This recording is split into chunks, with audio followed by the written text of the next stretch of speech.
radio for the masses. Headline edition, July 8, 1947.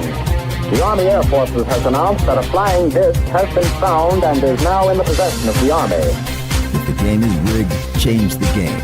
Game changer. I occasionally think how quickly our differences worldwide would vanish if we were facing an alien threat from outside this world.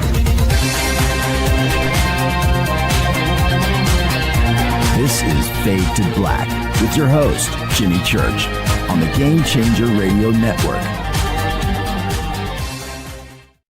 All right. Good evening. How you doing? How you doing? It's Fade to Black. It is Thursday, August 20th, 2026. I'm your host, Jimmy Church. How you doing? How is everybody doing?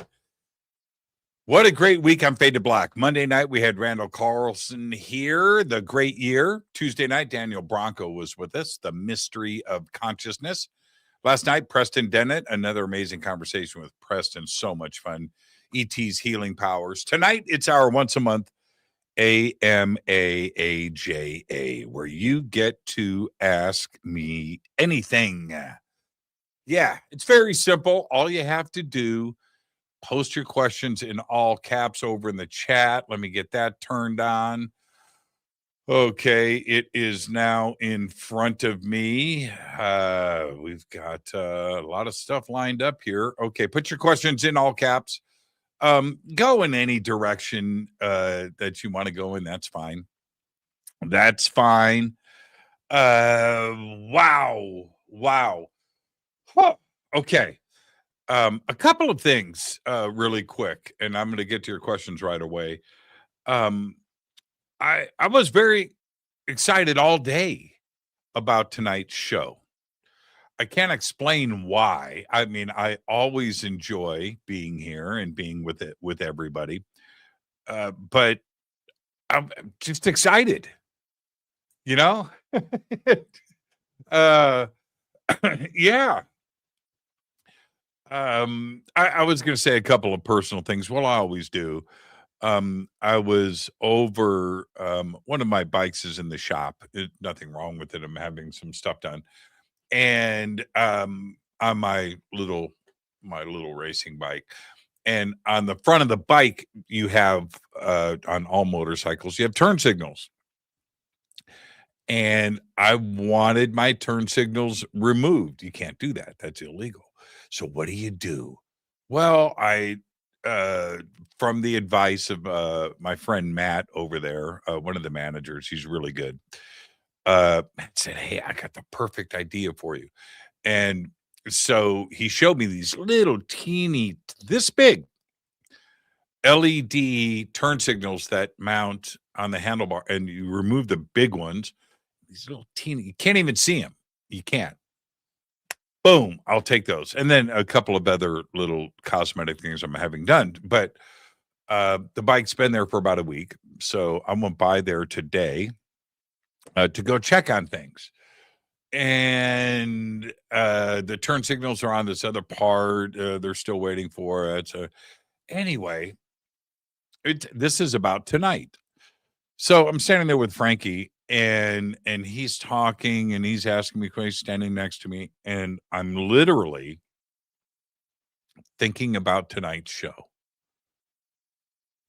I'm not listening to my friend. I'm thinking about the AMA. And I turned to Frankie. I said, "Man, that's cool, right, man? Great to see you. Call me when the bike is ready. I got to go." I didn't have to go. I wanted to just live in the moment about tonight's show. So I'm very excited. So, and then this happened. So I'm riding home. I've got my helmet on, and I'm listening to music. It's a playlist, and of stuff. And the song comes on by Steely Dan, Asia. All right. And I'm singing the words, and there's a line in the song that just I've always been infatuated with. I just love the line. And the line, and I'm singing, man. I'm singing. I got a full face helmet on so I can sing. I don't want people to know I'm singing, but I'm singing. And the line in the song pops up, and I'm singing with it. She plays like a Roman with her eyes on fire. Not just because she plays like a Roman with her eyes on fire. Dun, dun, dun, dun, dun, right? And it's such a great line. So I get back from Harley and I'm singing the tune. It's stuck in my head, and I come in and I went, hey, I'm gonna listen to that song again. I'm gonna look at the lyrics and read the lyrics while the song is playing. So I pull up the lyrics, pull up the song. Those aren't the words. All of these years, how many times on this show that I have said, if I'm going to Mars and I have 2 albums, 1 album, one thing, right? And I would always say, well, Van Halen 2, that would be, but, oh man, Steely Dan Asia, but Frank Zappa, One Size Fits All, Shake Your Booty. How many times have I said that on the show? 100, right? Steely Dan Asia. It's a perfect album. That song is perfect, Steve Gadd. Anyway, I'm reading the lyrics and I'm singing, and I got the song playing here where I'm sitting right now. And it's she prays like a Roman with her eyes on fire. That changes the whole thing. She plays like a Roman with her eyes on fire is correct. It's not the lyrics.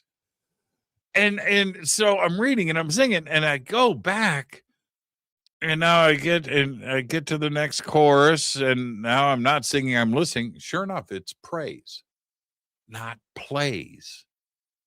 It killed my favorite line in the song. Is it going to ruin it for me forever? And how many times have you done the same thing? How many times have you had a friend sitting next to you singing the wrong lyrics to a song? And it's like nails, right? Dude, that's not the words, right? These are the words. Huh? Are you sure? Well, that's what happened to me today. I had a friend. He was a drummer in high school. His name was Chris. And he hung out with I don't know if I ever jammed with him, but he was really cool. He would hang out with us. He was a funny guy. And we're in my car. He's sitting next to me. And we're listening to Van Halen, right? 1984, Jump. And he's singing and he's air drumming. Jump. And he sings out loud in my car, Maxwell Jump. I go, what? And he's just air drumming and singing. And then he does it again. Because that's the core. Maxwell Jump. And he swore up and down that those were the lyrics to Jump. It's Might As Well Jump. He heard Maxwell Jump. So that's my story today. I'm very excited to be here. And all I could think about was just getting here and watching the clock click down and get to this. She plays like a Roman with her eyes on fire. That's the correct lyrics. All right. You ready? Let's get this started. AMA. Yeah. What? Cameras. How is the camera in the wrong position? That's the right position. The shirt looks dirty. It's not. That's the print. It looks like I just took it out of the wash. I didn't clean my lint filter. All right, where are we at? Let's see who's up first. It's going to be Renee. She's always first. Let's see. Renee says, Jimmy, if you could ask one question of any Burning Man, right? Festival participant, what might that be? I'd want to know if one item that they most regretted failing to pack. Right? That's a good question. And bring with them. I would ask two questions. What drugs are you on? And can you take me to the tent where you purchased them? That's what I would ask. That's what you want to know. Everybody, when I look at videos of Burning Man, pictures of Burning Man, and I talk to friends of mine that I haven't been to Burning Man. I just wonder, how high is everybody? Because there's nobody not high. Why would you do it? So that'd be my question. What good drugs are you on? And can you take me to the tent? Yeah. I wonder what the laws are out there for that in that particular county. All right. That would be my question. No, that's what I always think. Oh, before we get started, we just got started with Renee. I told everybody about a guitar that I painted yesterday, and I promised the big reveal. So let's do that. Are you ready? Okay, so it's going to be in two stages. But first, I'm going to show you this. This is Eddie's Bumblebee guitar. This is called the Bumblebee. This is from the Van Halen 2 album cover that I was just talking about. It's there you go. Van Halen 2, man. Van Halen 1, that's one thing, but Van Halen 2, which really moved Van Halen forward.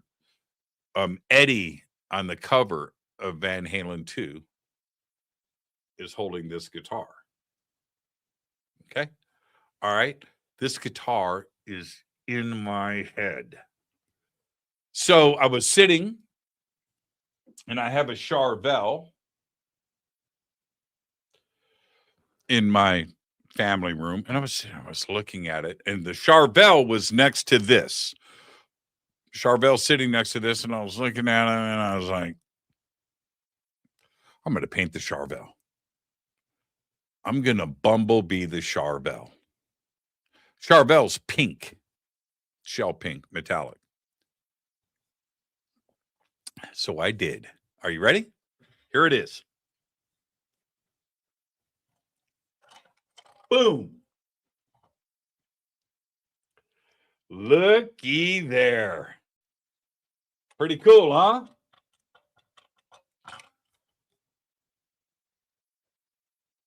Yeah, it came out so nice. So that's pink instead of yellow, as you can see. But there it is. Yeah, pretty cool, huh? Boop, boop, boop. It's like I got a brand new guitar, but didn't have to buy one. Isn't that sweet? All right. Yeah. Yeah, it was a lot of fun. And it really all these have really nice finishes on them, and anything that I point at, you need a guitar without a pickguard on it. Anyway, so I was walking through and just looking at stuff going, yeah, I can do that one. I can do that one. I can do that one. I want to Bumblebee everything now. Okay, so there you go. Ruined a very expensive guitar, man. It's gorgeous. And I went flat black. But how cool is that?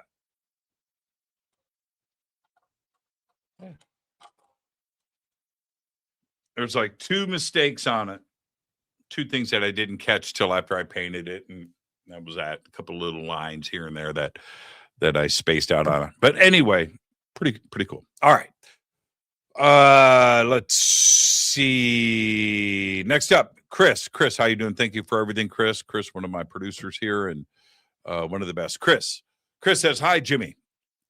All that AI stuff, of course, all of the fan sites and my radio page and all that. Chris handles all of that. And just a really good artist. Okay, hi, Jimmy. I have a folder of Chris's work, and I go back and I've saved everything. Dude has busted his butt for this show. Thank you, Chris. Would you consider doing some AMA shows with special guests? Oh, it's a good idea. That's why Chris makes the big bucks. A Richard Dolan AMA would be a great place to start. Yes, it would. All right. So, Chris, when we do this, do I have to give you credit? What if I said, got a great idea? You can't do it now. Can't do it. It was revealed on an AMA. That's a great idea, Chris. It's a great idea. It's a great idea. I think we shall do it. Why not? That's a great idea. Thank you for that. All right. Carl Olson in the house. How you doing, Carl? Jimmy, what are your thoughts on Dr. Phil discussing the UFO files? Oh, I have thought about this. And why him? All right. This is short and sweet.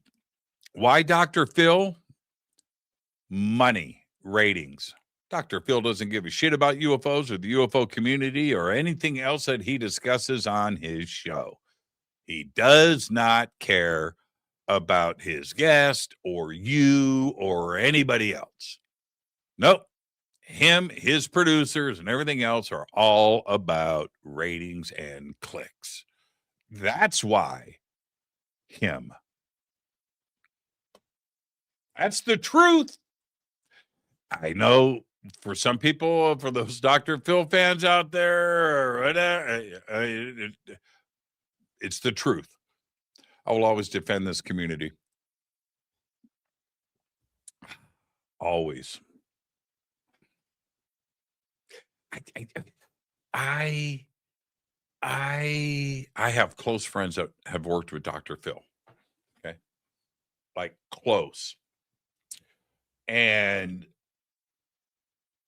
some of the things, now I'm not going to go into details, and I don't talk bad about anybody, but I will say this, and although there's nothing wrong with it, ratings are ratings, advertisers are advertisers, and things have gone on that way on television since television was invented.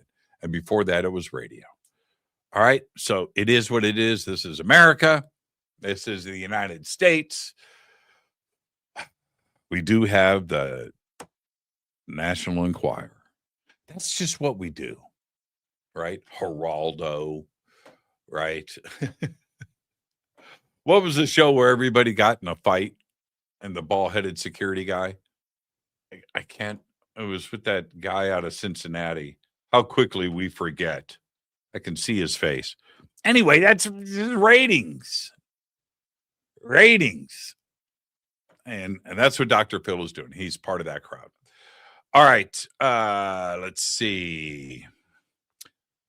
Jimmy, have you had any fun experiments with your new pizza oven? Yes and no. One, I'm playing it safe. That's the first thing. The second thing is, well, no, I haven't gone outside of the box yet. It's coming. It's coming. Um, yeah, I don't know if just let me say this before we move on to the next question, because I experiment all the time with food and pizzas and what you do with that, just like any other food. That's what you do. You expand your palate. So yeah, I'm gonna have a lot of fun with that. Did you know that those pizza ovens run at a good one? You want it between 800 and 1000 degrees Fahrenheit. The temperature of the sun. Okay. It cooks a pizza in 3 minutes. 3. That's right. And make no mistake, that's insane. Most people don't understand that. What kind of heat is being generated there? So if it cooks a pizza in 3 minutes, what will it do to a pizza in 4 minutes? Ruin it. So you've got 3 minutes. At 3 minutes, there's a balance of the ingredients, especially the cheese. The crust is so important, right? It's got to be, cooked through, but it's got to be crisp, crunchy, all of that. But it all happens in that 3 minute window. And once you push past that, you don't want brown or black cheese or things to get too. No, and it cooks in 3 minutes. You know how long 3 minutes is? You don't until you cook a pizza in one of those pizza ovens. It's that fast. You blink, you walk to the other side of the kitchen to fill up another shot of tequila. By the time you come back, you are at 4 minutes. So focus. Yeah, it's crazy. And so because of that and the creative part that is being discussed here, you can cook individual crazy pizzas for everybody. That's the first thing. It's no for 3 minutes, man. In and out.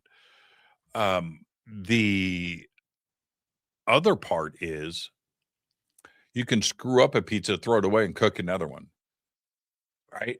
Experiment and do stuff because it does it in 3 minutes. You don't have to wait 4.5 hours or whatever. So yeah, there you go. Jack the Lad, great question. Thank you so much for that. Jonocide up next. Jonocide. Oh, I thought it was going to be Anthrax. I thought it was going to be Slayer. It's Dime Day.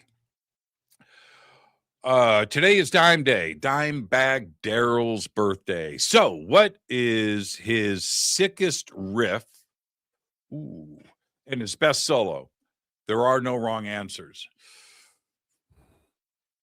Here's the thing. When it comes to, for me, guitar players and music in general, when you ask, there are no wrong answers.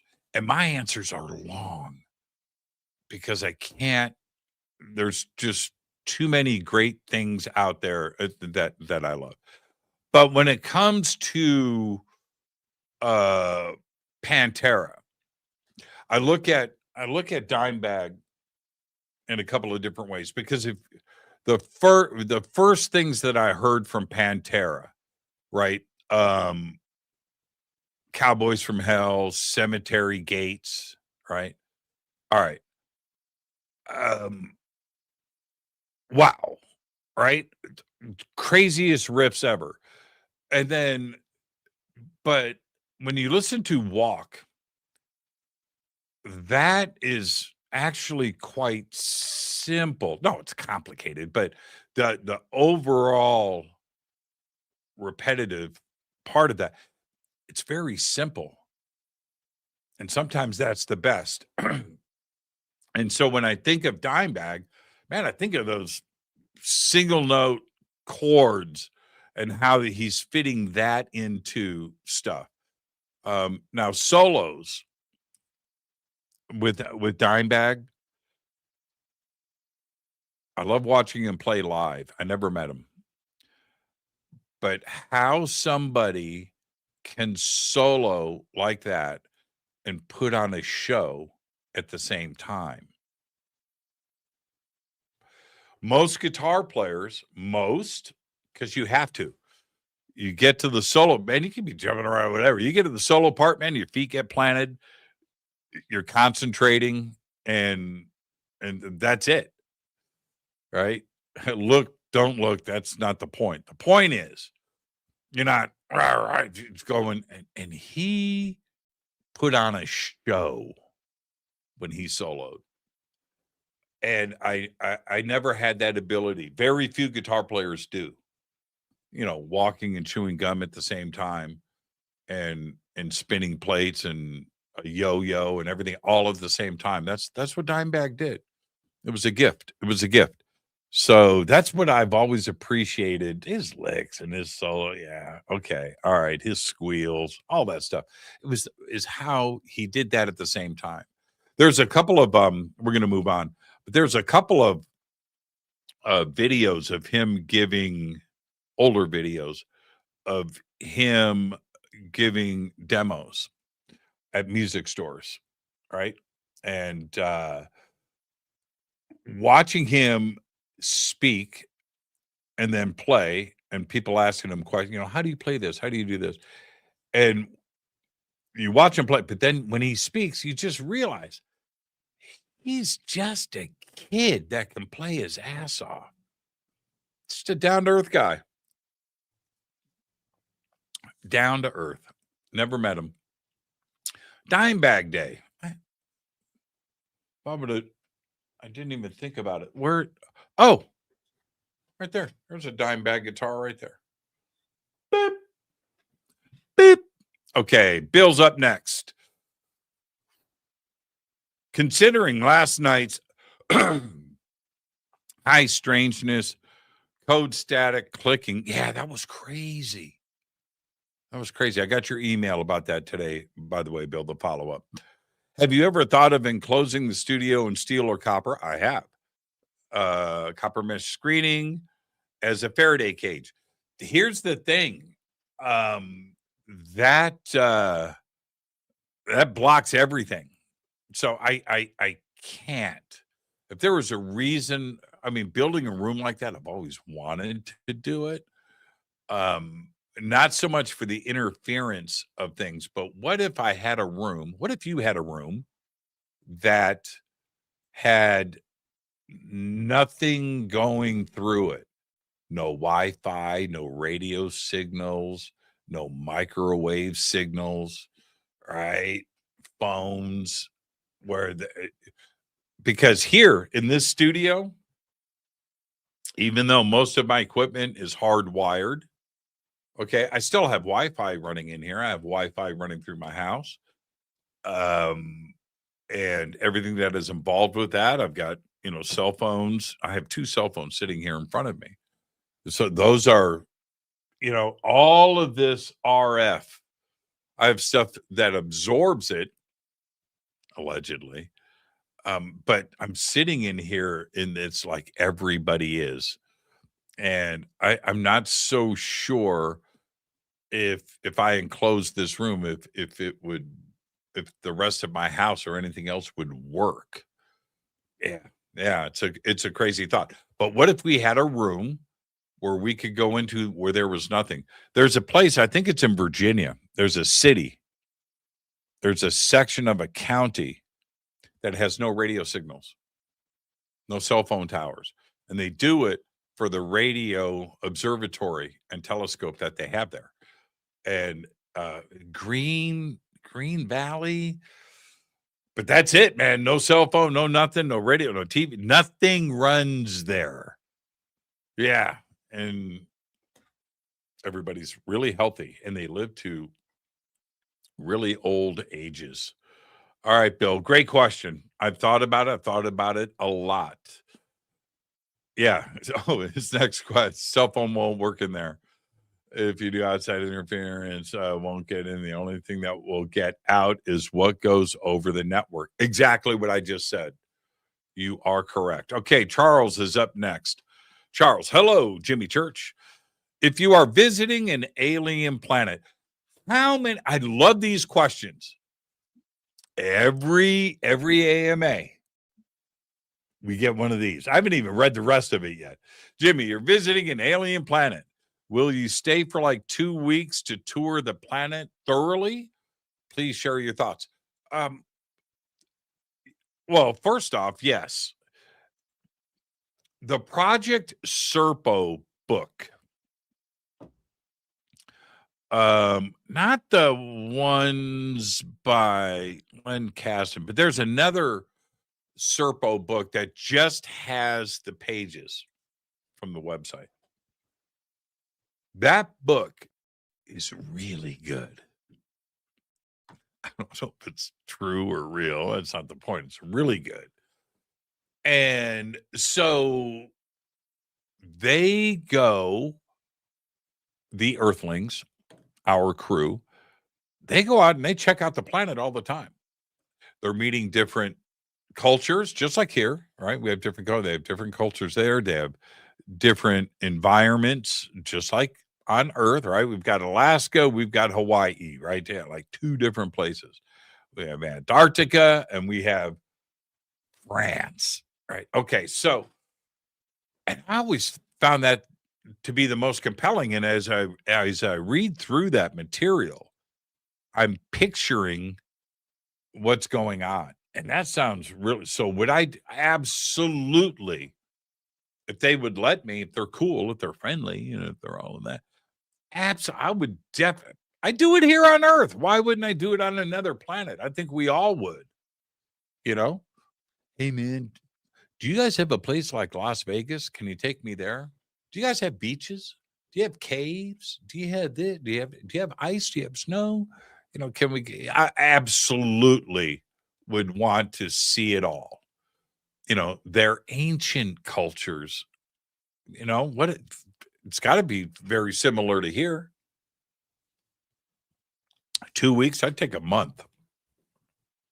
Charles, that's a great question. That's a great one.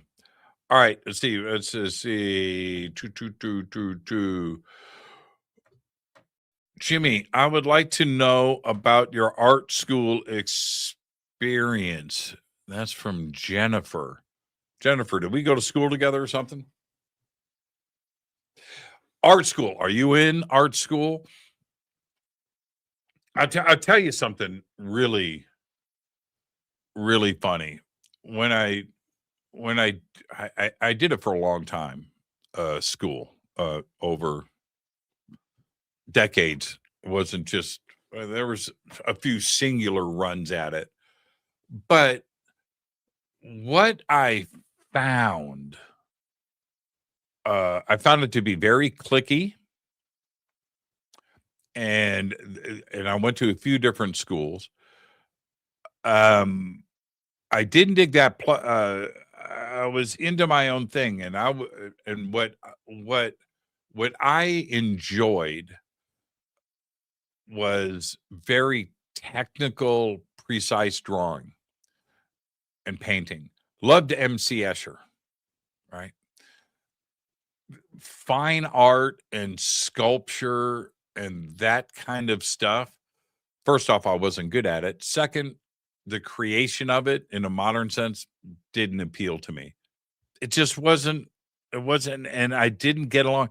I was into precision technical art. And I was lucky to land all of the jobs that I did in art over the years. Bell Laboratories and Winder Studios, and I worked for Riverside Press, you know, very, very cool, where I was able to work for a great silk screen company. I was creating their art, where my precision side of me was able to come out. And when I was in that element, I was happy. It sounds strange, doesn't it? But I didn't enjoy the clickiness of it, the individual, and artists are just that way. I just saw a documentary, a movie just came out on Picasso. Man, or is it a documentary series? Yeah, I think it was a series. I watched it 2 weeks ago. Wow. Didn't know. I think it's called Picasso. Check that out. And that's the clicky part of, and I'm sure he was a great guy if you were, a sort of friend, if you were close to him. Anyway, that's what happens. But that's what I didn't dig. So I was always doing technical stuff. Technical things is what I enjoyed. Precision, precise. I have a poster in here that was published in 1980. I'm going to go grab it. Stay put.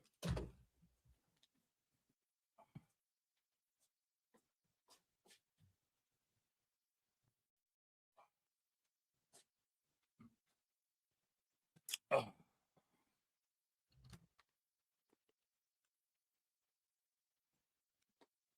I don't know if I've showed this on the air before, but this is a poster I did for the city of Pasadena, and I did this in 1984. I haven't framed it, but okay. There you go. That's a poster of the city of Pasadena. And if you look really closely, there's my signature right there, Jimmy Church. Right there. Okay. And I drew myself holding a guitar right here in the street corner. Right there. That's me. Anyway, so but this is the kind of art that I like to do. Very precise. There's me standing there with my guitar right there. And this was done for the 100th anniversary, the centennial of Pasadena. All right. And this is what I enjoy doing. This style, very precise. I did all I drew this entire poster, all the lettering. And that took me about 4 months to draw by hand. That was drawn in pencil and ink. Ink came later. All done in pencil first, perfect, and then went in and did all the line work and then dropped in color. But and I did all of that myself. The whole thing. That's what I enjoyed doing. And I would go and hang out with my friends and stuff from Otis Parsons and the Art Center, Pasadena Art Center, College of Design. I'm not friends with any of them today. Oh man. Okay, so that's it. Let's move on. Let's see who is up next. Okay. Let's see. I don't know if this is a question. When an artist undertakes a project, at some point they saw the project, told me what it wanted to be. Oh, yeah. If this is true, what are we imparting on the object to give it life? Wow, that's deep. That's heavy. Woo! Yeah. That is 100% true. Man, you can apply that to anything, to poetry, to writing, to sculpture, to songwriting, painting this guitar, to anything, anything. Eventually, you've got your vision and you start doing it, and the next thing you know, that thing is taken over your mind. Think of the Mona Lisa with Da Vinci. He couldn't let that thing go. Could never finish it. Yeah.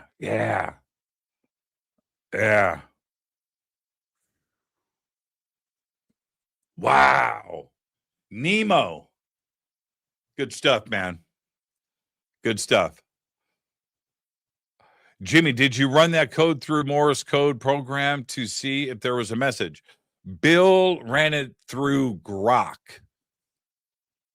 like 2 or 3 times, or probably more. You have to ask Bill. Maybe Bill's commented on this. I think we're going to continue working on it. Yeah. That was bizarre. That was bizarre. That was bizarre. There was a pattern to it. Grok says they couldn't figure it out. And that was from, who was that from? Oh, Betty Joe. What's going on, Betty Joe? How you doing? How you feeling? All right, Betty Joe Jacks. All right. Sandpiper. Would you ever have callers back on the show or have a caller night? Maybe.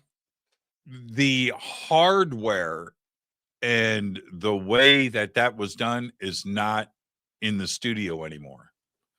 So that there's that part of it.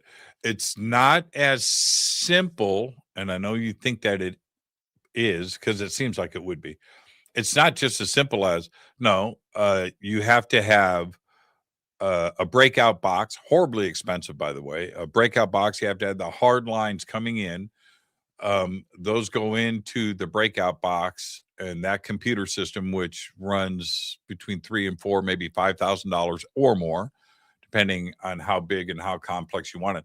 Then it takes the phone signals, breaks those into audio, and send and receive. Right, you're talking and listening, and then that goes into your mixing board. And then you have to have a separate computer screen with the calls coming in on it. It's not that simple. And you would think that with software and computers today, that's an easy solution. It's actually not. There's internet calling, but the way that computers work, your audio source inside of the computer, man, you've got one jack coming out of the back of your computer, right? You have to have, it gets really complicated. So to have it run internally on a computer, it's janky. There isn't you would think that there would be a software company out there that has, oh, you're a podcaster, you want to take live calls? Try our software. And it doesn't exist. There are some out there that are trying, but it just doesn't work. And it doesn't work with the system that I have here. I have to bring back in the hardware to do it. And I pulled all of that stuff out. I just don't have it in here. And I have the stuff, but I have to bring it back in and rewire the studio. So that's why I don't. Yeah, it's difficult. Anybody that has a solution out there, I check into it maybe once a month. I miss doing those shows. And the other thing is, when you're doing, like, say, with Coast to Coast, I have a call screener, or any radio show. You got a call screener that's answering the calls, and then shows up on the computer screen. Bob is on from Iowa, and he wants to know, and he's on line 2, and you have 10 lines. And so you're set up. The way that I did it, I did everything by myself live. Okay? Call comes in, put the call on hold. Call comes in, put the call on hold. Call comes in, put the call on hold.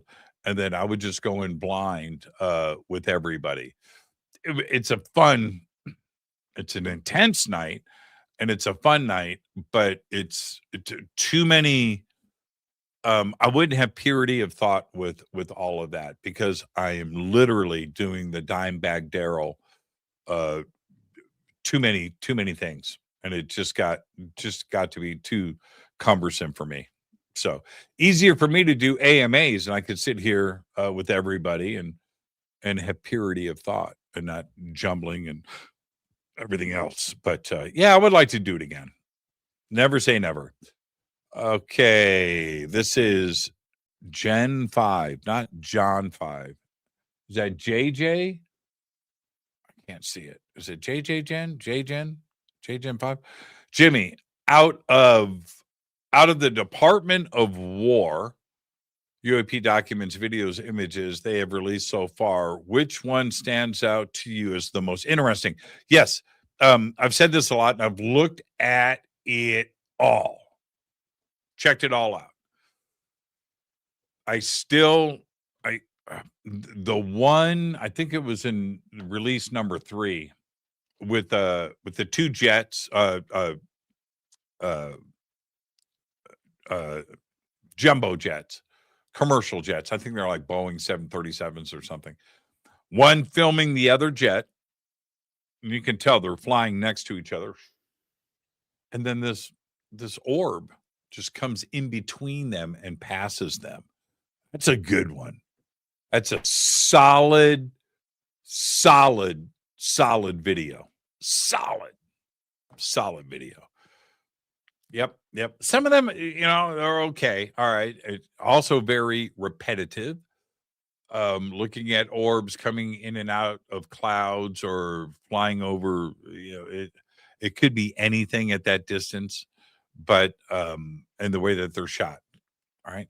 But that one, there's a lot of good ones, but that one I think is one of the most compelling. Nobody's talking about it. Yeah. Okay, let's see. There is a lot of chatter. Okay, let me stay on this question from, is it Jen? JJ? Let me stay on this for a second. I have avoided posting videos about the dumps. There are a lot of people out there that post about every little comment thing, video that about the UFO subject constantly. Some of it's good though, but I'm not a content creator. And so like this video that I'm talking about right now, should I have done a video about that and post the video and then comment on it? It's really weird. I don't want to do it. I like doing the show. I like doing Beyond Belief. I love doing Fade to Black, and I love doing Beyond Belief. I love doing what we're doing now. I don't feel it. And ever since the accident in Peru, and I'm much better now than I was last month. I was in a really bad place. I'm better. In that I don't, now when I think about it, I don't have an adrenaline rush and a panic attack, because that's what it was like. It was a horrible thing. Anyway, but ever since the accident, I don't have any drive. Not that I had it before, but I certainly now, I don't have any drive to promote or talk or think or post, or that I don't have that drive. I don't give a shit. I don't care. I was so, this weird thing happened to me. I was, how do I say this? I was sickened. I was repulsed by social media. Watching people comment and talk and this and that and fight and bicker this and post and videos and this. I was sickened. And I don't want to be a part of it. I don't want people to look at me like that's how I look at myself. Because it's not. Doing what we're doing right now, this is fun. This is great. Just get to hang out with all of you, but posting, creating video. So the videos that are posted of me are of shows that I've done. Okay? All right? That's different. That's a clip of a show that gets posted. That's a totally different situation. But I have a green screen. You can't see it, but right here, I have a ginormous, and you've never seen it. This is crazy. I have a ginormous green screen.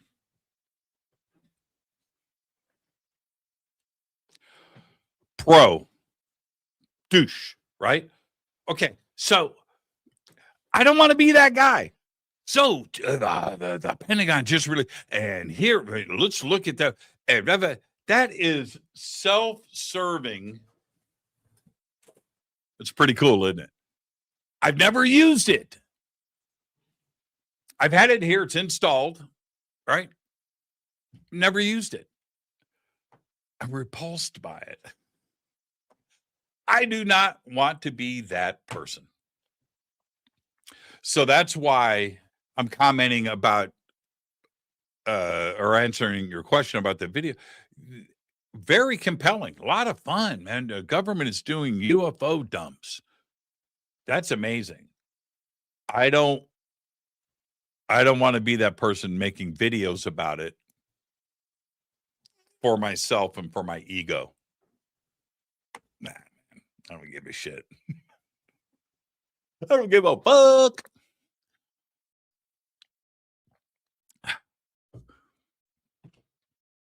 When I scroll, and I do, in the bathroom, when I scroll, and I scroll a couple of times a day outside in my back patio, smoking a cigarette, and I do smoking a cigarette, take out the phone and click through most of my videos in the scroll. The algorithm are guitars, UFOs, and watches.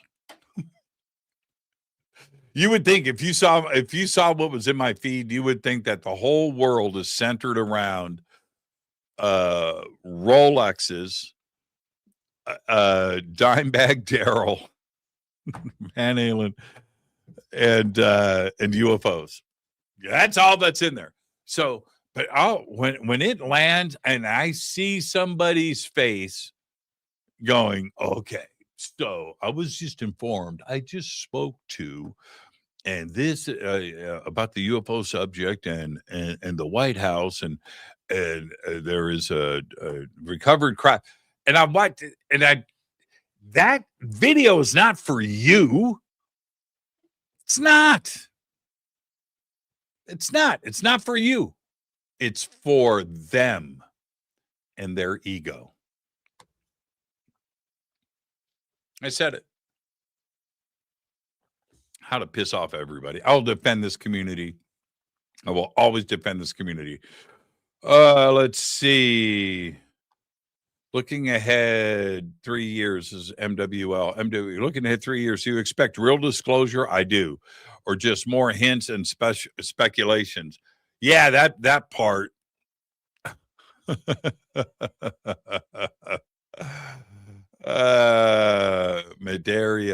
Medeiros Wrestling League, me and the kids YouTube channel. All right, we'll check that out. Yeah, how many? And now it's in the hundreds, maybe even around 1,000. How many whistleblowers do you want to tolerate where you see them saying on the screen, so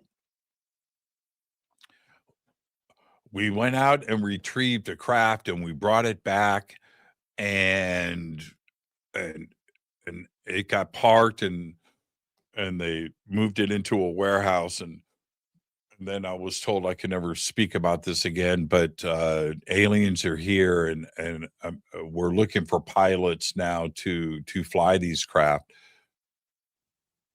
But I can't say anything else. Yeah. It's wash, rinse, repeat. Dude, if you're going to say that or do that, if you're going to say that, say it all. Because you're obviously out there now. Pisses me off, man. Pisses me off.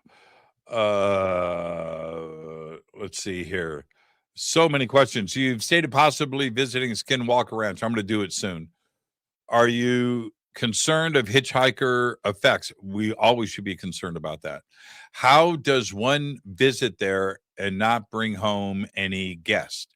They will mess with your guitars. Oh, man. If you're strong, well, even the strong can make mistakes. But if you can, I don't know, the stuff that goes on here, maybe they're hitchhikers. I don't know. But I've been to some pretty infested places. And I really haven't brought anything home with me. I haven't. So I'm not really concerned about that. Plus I have some strong friends around me. But no, I'm not concerned about it.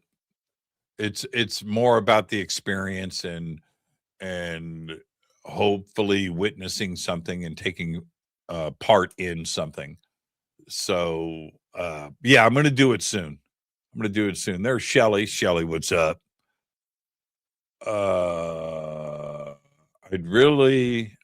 Didn't I just answer this question? Is this the same person? Jimmy, I'd love to hear about your interest in arts. Tell you a story before we head to a break. Many years ago, I'm going to say this is about 30 years ago. I run into an old friend of mine. She's a musician, and I ran into her at a Laker game of all things, and we go out on a few dates, maybe 5 or 6. 2 of those dates were dinners at our apartments, one at hers and one at mine. So hers was first. So I go over there, and she had some really cool artwork on the wall. And she says, I have a dolly. You got a dolly? What? And she goes, she comes back, it's in the tube. She unrolls it, and it's a dolly drawing with color on it. It's got a signature. It's got a wax stamp. She unrolls it. It's about this big. And it wasn't very good. But it was a dolly. And bill of sale, where it was gifted, provenance, the whole thing. It's all there. And I wanted it because it was a dolly. And it was okay. I said, but if you don't want to sell it, I'll trade you something. I've got cool art at my house. I just love art, and Dolly was one guy. We're just talking about Picasso. I like Picasso because he was a celebrity, and I was always trying to understand he was a really good fine artist, the twisted stuff. Anyway, but Dolly was somebody that I just got. Well, at my house, so she comes over, and I have this Dolly print. I have a huge lithograph of time, maybe one from the series, in my dining room, and it's big. It's probably 6 feet by 4 feet, and a lithograph, very expensive. I said, I'll trade you that. So you can still have a dolly. Look at the frame. Look at this. I'll trade you that for your dolly. And then she goes, you know what? I would. And I would do it right now. But I really like you. I said, okay.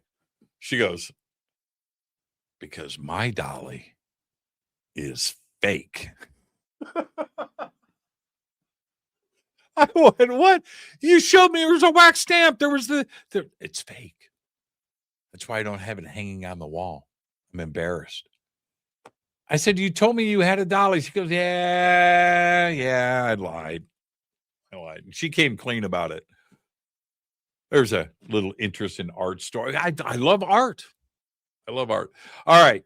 We're going to continue when I come back. This is Fade to Black. I am your host, Jimmy Church.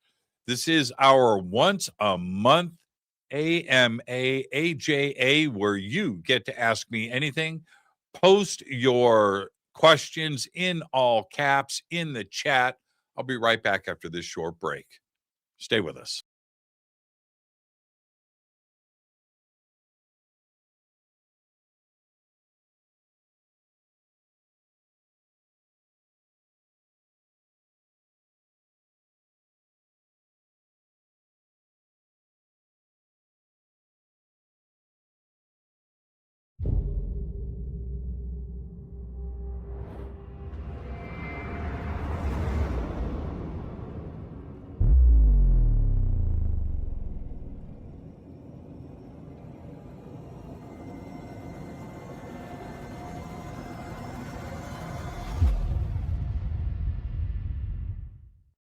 Subscribe to our YouTube channel to get your alerts and access to over 2,000 videos. Click that subscribe button right now.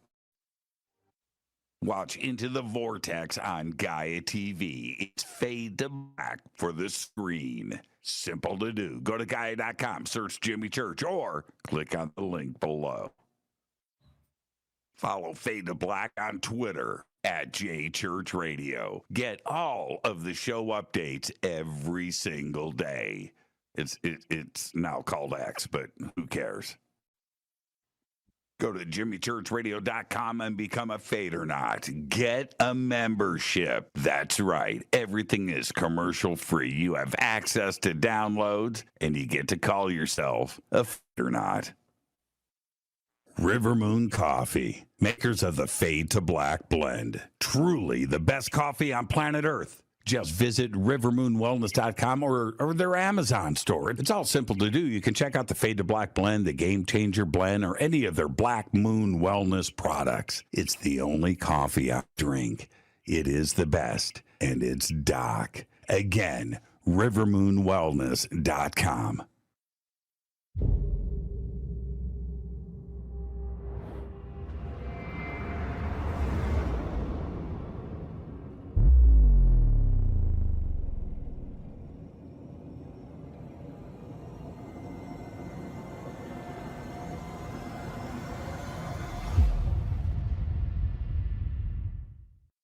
All right. Welcome back. Fade to Black. I'm your host, Jimmy Church. Tonight, our once a month AMA, AJA. Man, I just dig this. Just dig it. Dig it. It's just you and I. That's it. All right. What's up next? Timothy Adams. Timothy Adams says, Jimmy, you are a great storyteller. Yeah. Well, that's what makes us human. The story. What is your reckoning opinion of other storytellers such as AJ Red Skelton, the best, Paul Harvey, Garrison Keillor,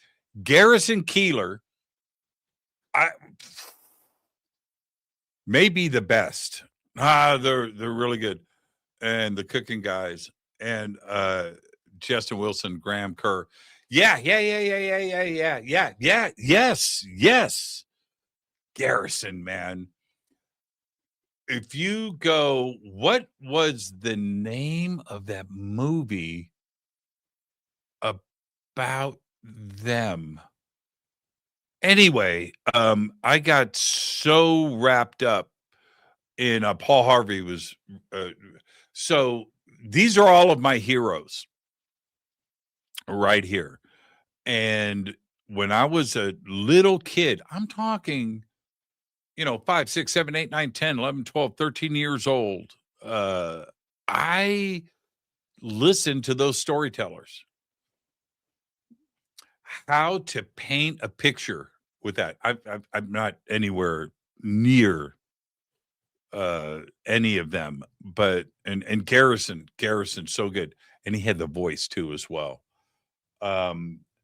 Prairie Home Companion was the name of the movie. Was that the name of the movie? I think so.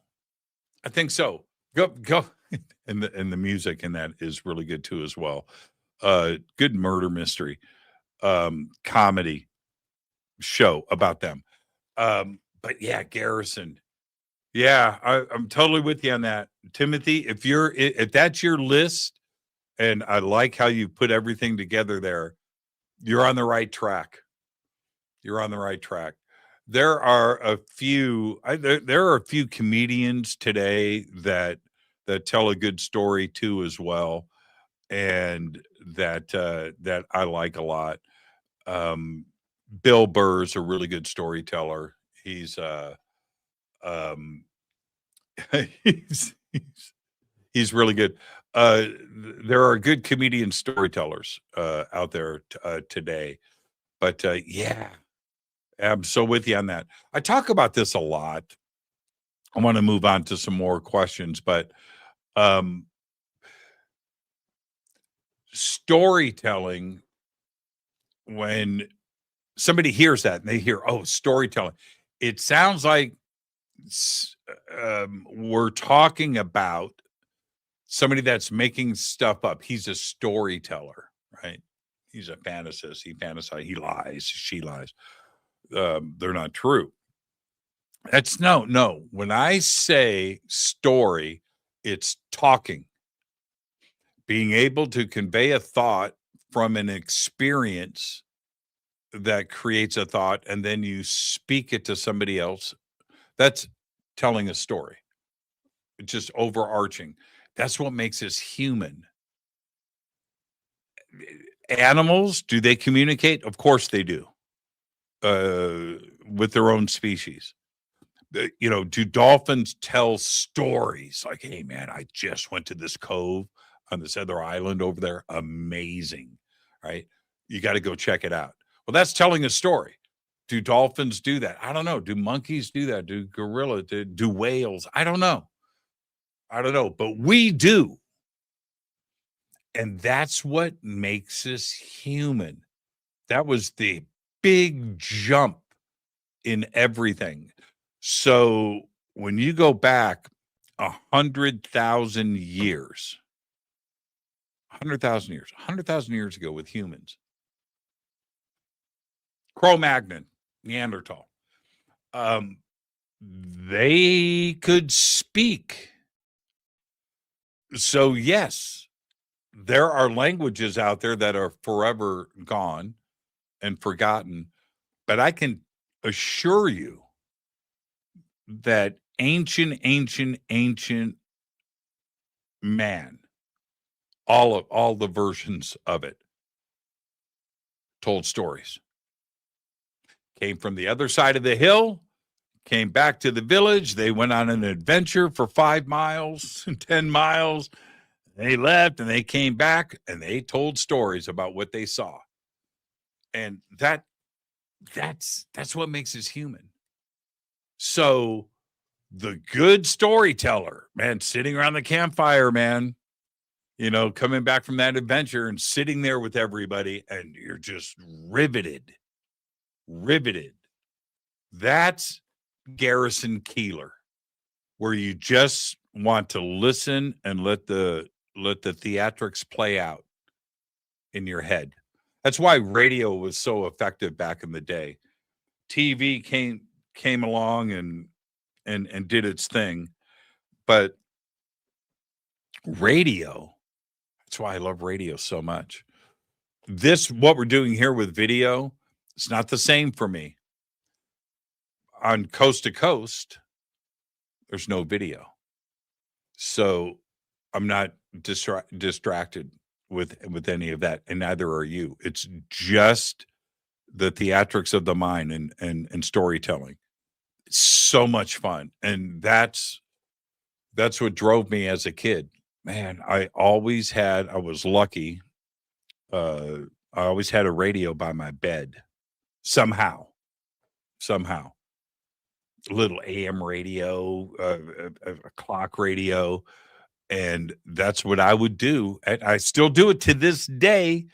I listen to stuff all night long, just like I've done throughout my entire life, and I just let it play out. I'll give you an example of what I'm listening to right now over the last couple of nights. It's an audio book out on the 7 ancient wonders of the world. Okay. And a story about each one. It's 13 hours. It's 13 hours long. Man. Woo! To most people, they're like, man, that is not for me, man. That's gold. Gold. Ken Burns. Ken Burns is another storyteller, Timothy. Ken Burns. All of his documentaries and the way that they're written, amazing storytelling. All right. Next up, Bobby Bennu. Can't be your real name. It's a cool name, though. Hey, Jimmy, do you know your dream spell galactic signature? No, I don't. You are from Maldek, like me. Is that true? Is that true? How do you know that? Shoot me an email, jimmy@jimmychurchradio.com. Maldek, huh? Yeah. I don't know. I didn't know. Dream spell galactic signature. I did not know. I didn't know. No, I didn't know that existed. Interesting. Thank you for that, Bobby. All right. Let's see. I'm just going to this is from Charles. Charles, out of all of the songs that you have heard in your life, what song is the one you wish you have written? Oh, man. There's like one from each artist. Oh, man. Like Drop Dead Legs by Van Halen. What's a hell of a guitar riff. Unchained by Van Halen. I just mentioned Asia by Steely Dan. Any track, Josie, any track on that album. They're so good. Hello, It's Me. Todd Rundgren. I'm Not in Love, 10cc. Right? Night Moves, Bob Seger. One of These Nights by the Eagles. That's song smithing. Just New Kid in Town, the Eagles. The Rain Song, Led Zeppelin. Celebration Day, Led Zeppelin. I could go on. Into the Void, Black Sabbath. Symptom of the Universe, Black Sabbath. Those powerful. How many Michael Schenker songs? I could go on and on. So each artist has got something that, man, Candio by the Cars. I wish I wrote that. Something simple like Just What I Needed by the Cars. So good. And when Tom Sawyer by Rush, Red Barchetta by Rush, Trees by Rush. So good. The songwriting is just so good. Telephone Line. Oh man, Electric Light Orchestra. I could go on and on. Yeah. That's impossible to nail down. Unchained though by Van Halen. Dance the Night Away by Van Halen. How beautiful is that song? All right. Great question. Impossible to answer.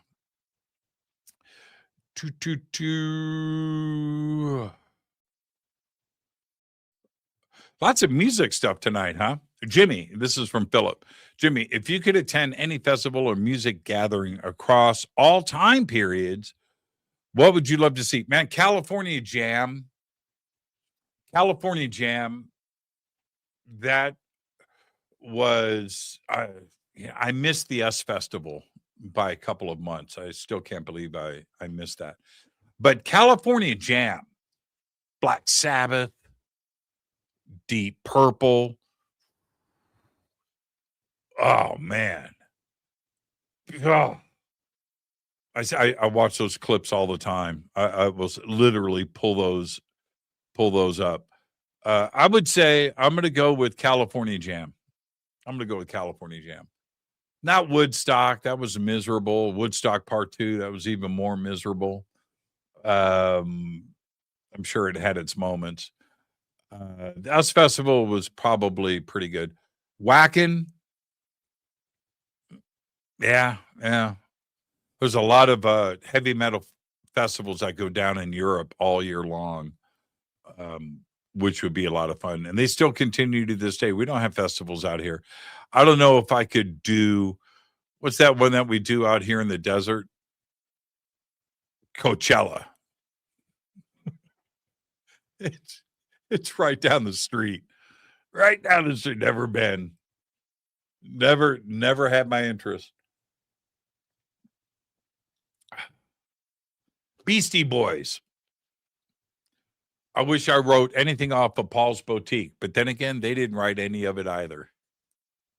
Yeah, I said it. Okay. Have you guys seen the movie Pop Star? Have you guys seen that? Have you guys seen Pop Star?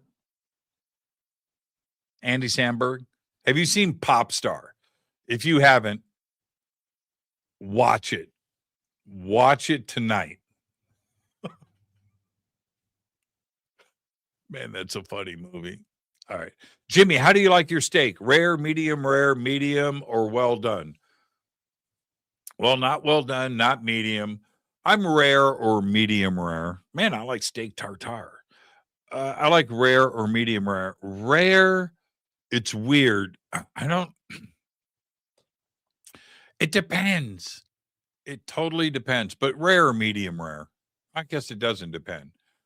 I want it. I want to taste it. I want to taste the blood. Rare or medium rare. I lean more between rare and medium rare. Does that make sense? I hope it does. Salt and pepper only. I don't want anybody's grill mates seasoning on it. Nope. Salt and pepper. That's it. I actually had a steak this afternoon. I did. I'm confessing I had a steak this afternoon. Okay, questions in all caps. I just happened to see this and it's not in caps. Tedesco Brothers have their RV shield. Jimmy, do you set up your own guitars? I do.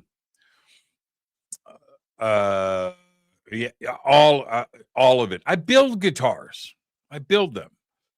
So I have you can see it right there. There's my workbench. It's lit up. See that thing right there? That's a neck rest. And then the guitar sits there. The headstock sits there. It sits across. You can't see it, but that's a toolbox. Right next to it is a big toolbox.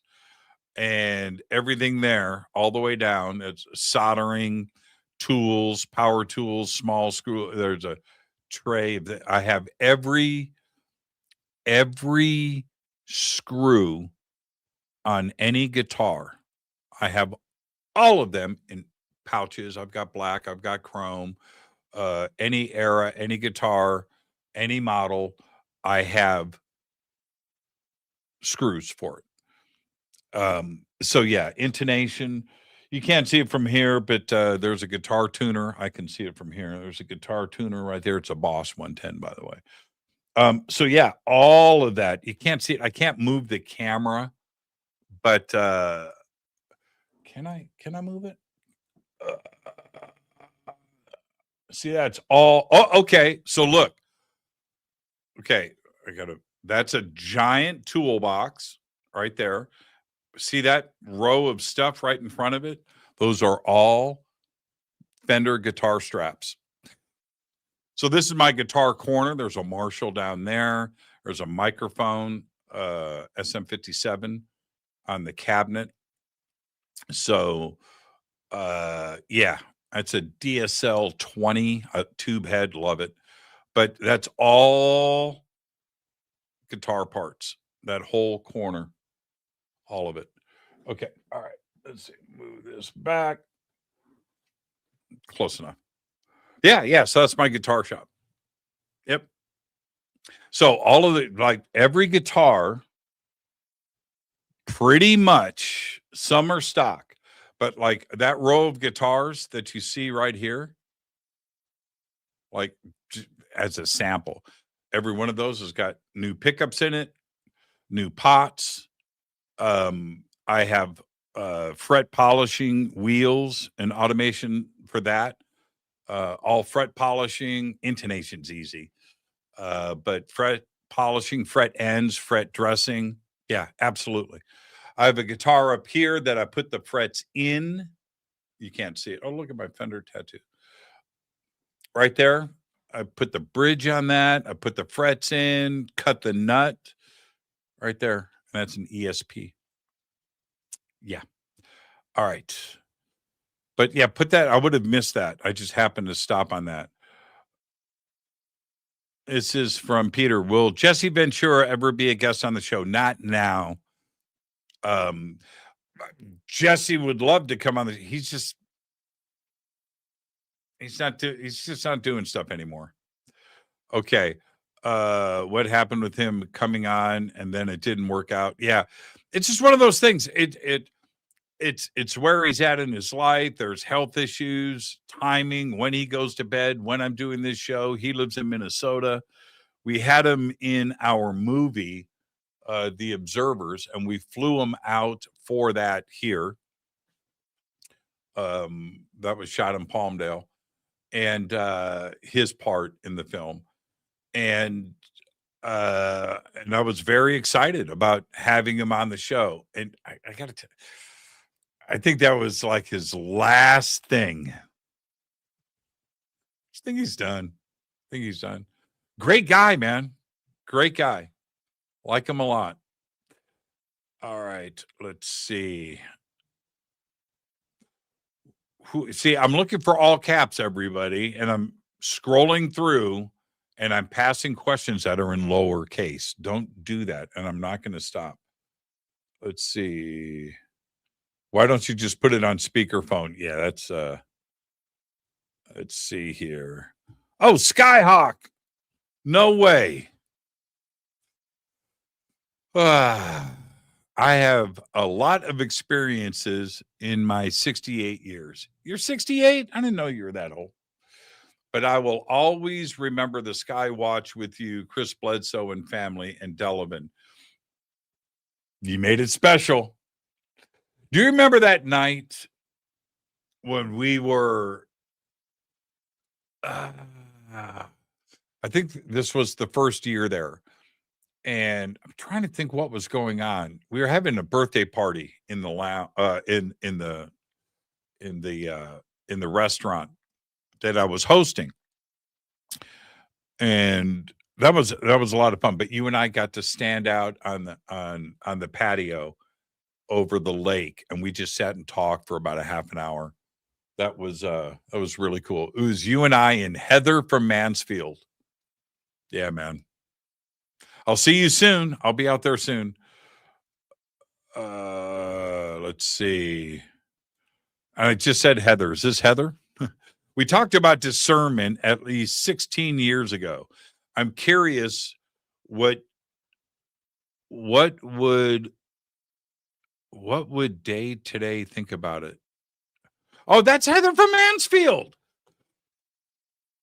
What the hell? That's the universe. Okay, everybody, listen to me for a second. You want confirmation of how the universe messes with you?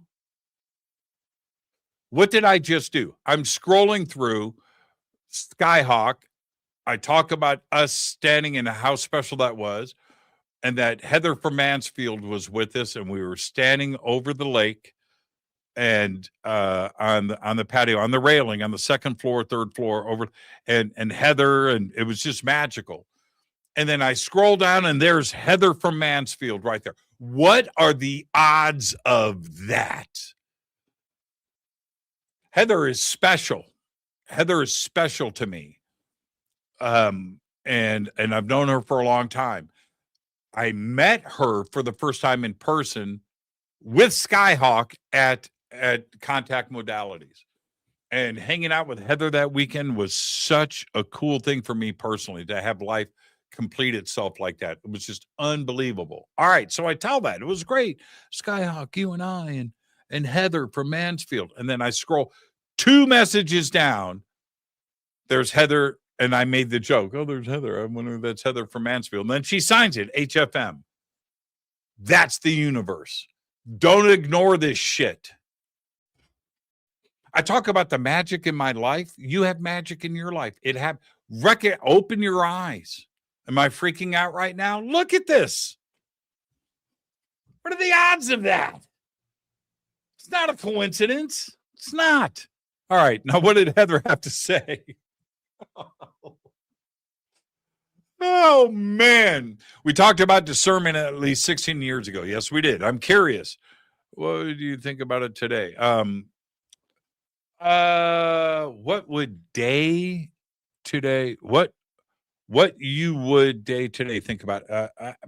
I'm not sure. I think I understand the question, but discernment, I used to call it the other big D. Discernment, disclosure. Well, discernment is also key here with all of it. Today, the way that this has all been unfolding, discernment is more important now than ever. You have to weed it out, man. Squinty eyes, man, all the time when you hear somebody say so. I just said earlier, when I'm scrolling and there are certain faces that pop up, and I just zip right past it. I'll always stop on Dolan. I will. And others, but you've got to use discernment today. There is so much stuff out there, and it all conflicts. All of it, So what resonates with you? Okay. All right. Let the resonation happen. Yes. And as you proceed, use discernment. That's it. That's it. Heather, that was wonderful. That was absolutely wonderful. That was perfect timing.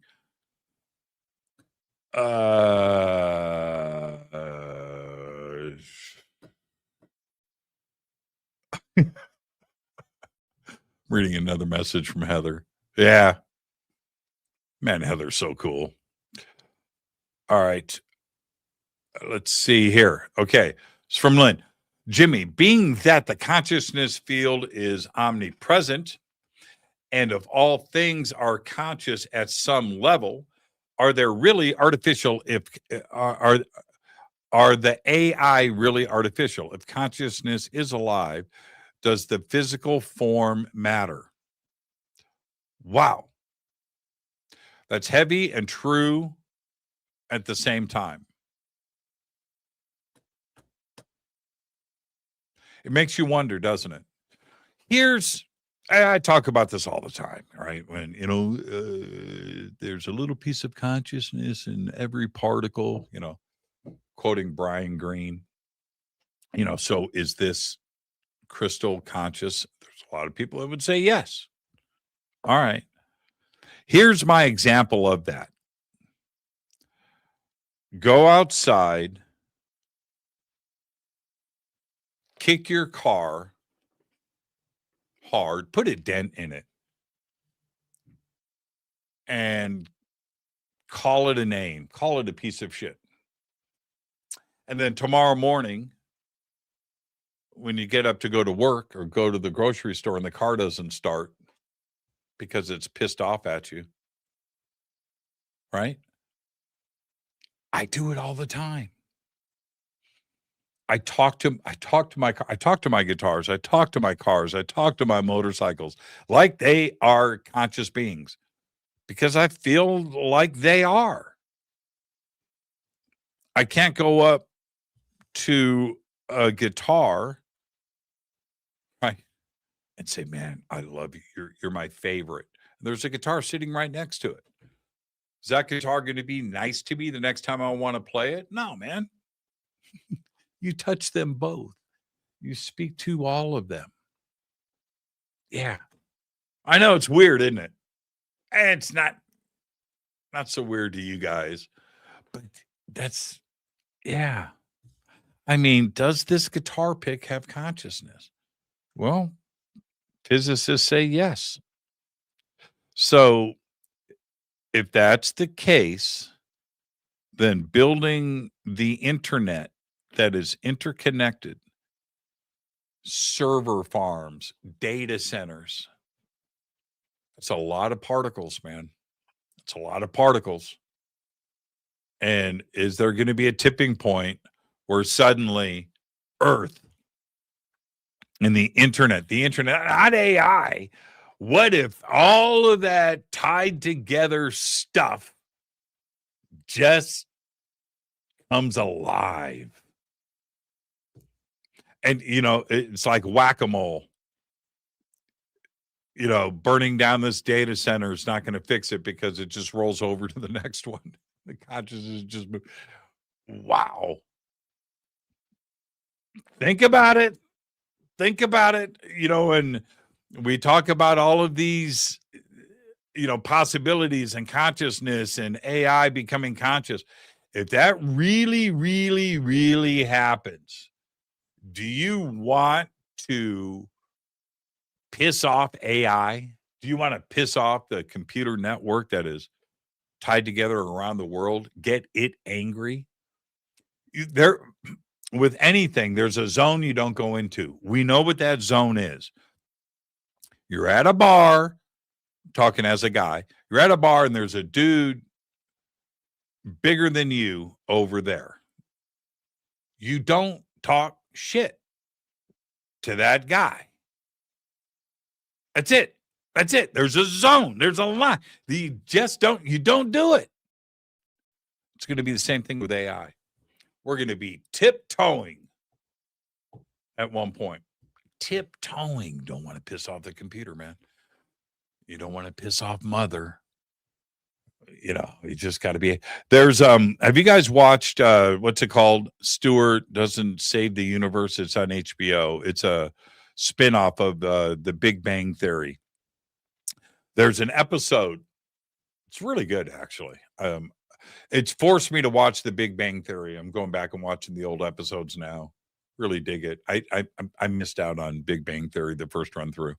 Anyway, so there's an episode in there where they're going to different multiverses.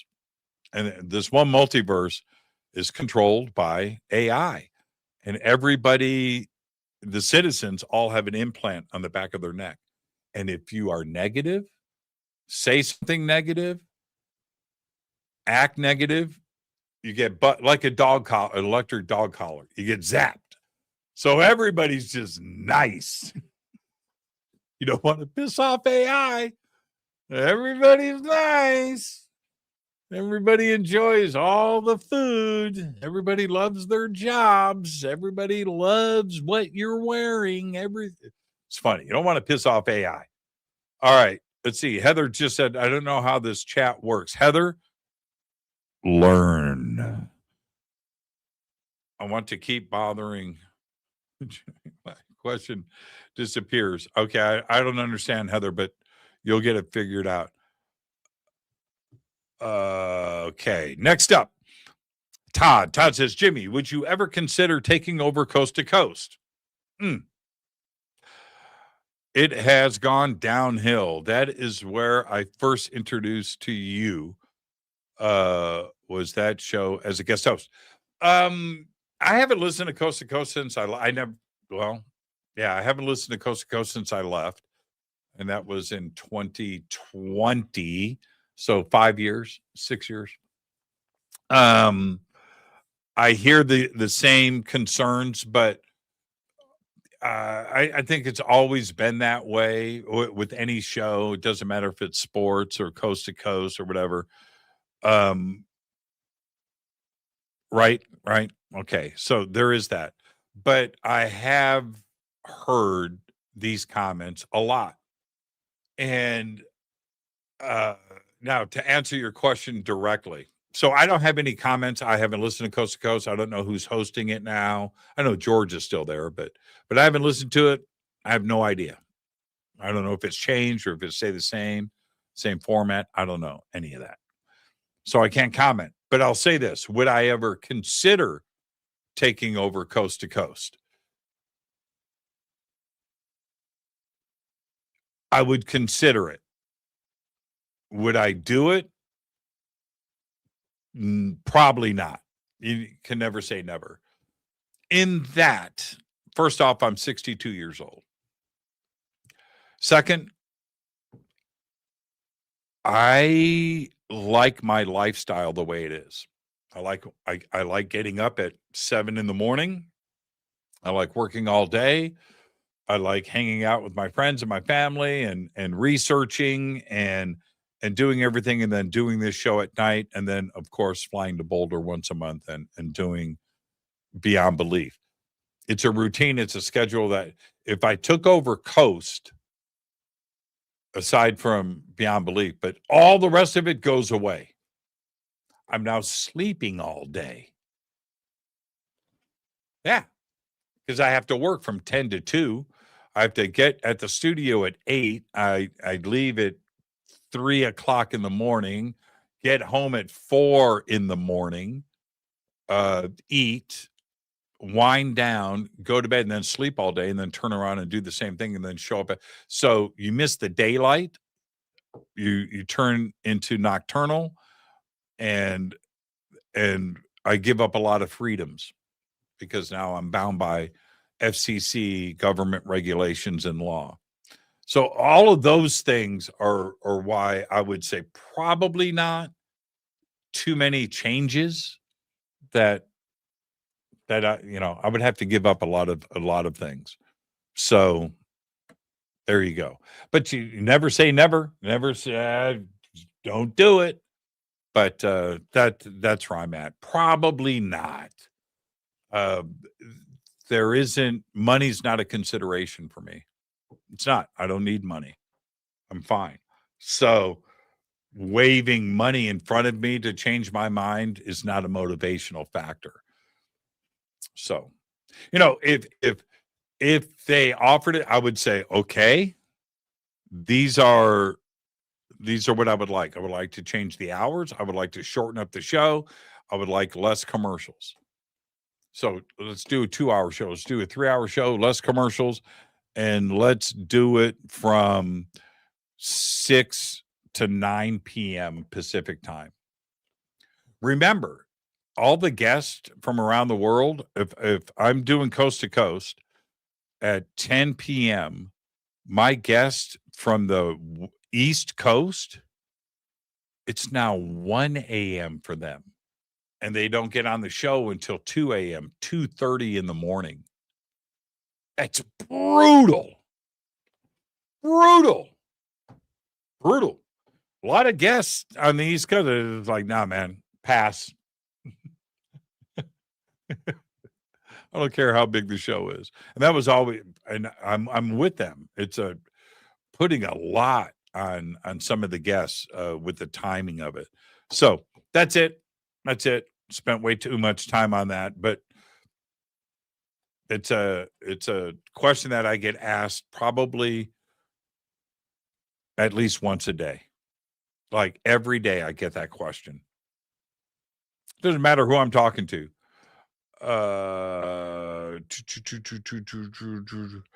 Am I comfortable doing truss rod adjustments? I love doing truss rod adjustments. This is from Ness. Again, a guitar setup question, but do I do my own truss rod adjustments? I learned how to adjust truss rods when I was probably 15. Yep.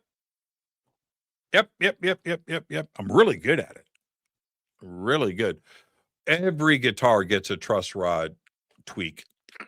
a little.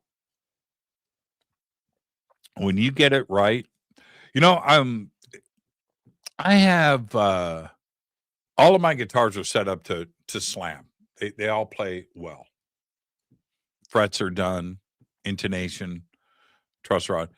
I have a Gibson SG that is confusing to me in that this thing has the lowest action you have ever experienced.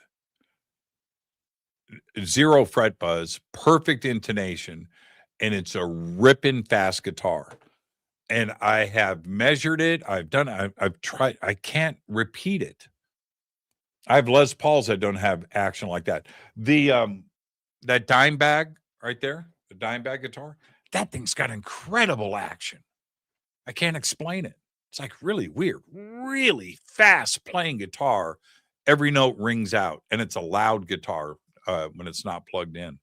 So nobody knows what we're talking about right now, Ness, but great question. If you're wondering what a truss rod is,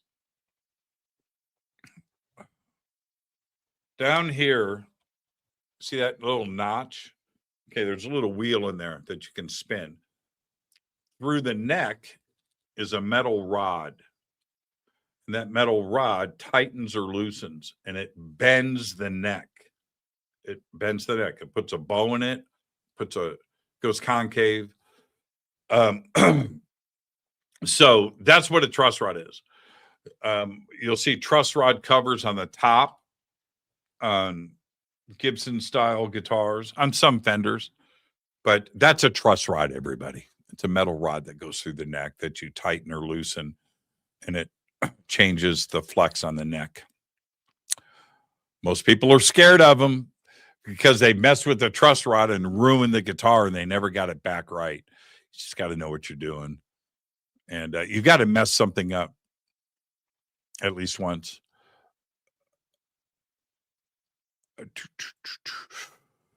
Roseweed. Hi, Jimmy. Have you ever seen the new movie Signal 1 with Dennis Quaid?